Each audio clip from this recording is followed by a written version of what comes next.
So, maayong bunta guys, no? So, muna tong quick update lang sa tong farm para no. So, ato lang is lang ipagaways guys ha, para maka-exercise po nito mga layer breeder na mga chickens. Kita na to na nag-upa.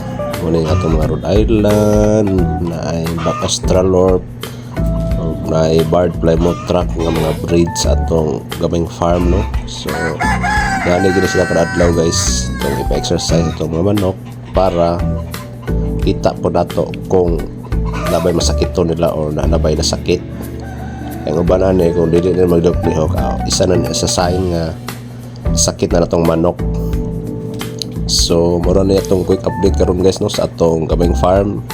Unta dili mo makalimot og follow og share sa atong Facebook page. Thank you o enjoy na lang mo sa kanang video. Salamat.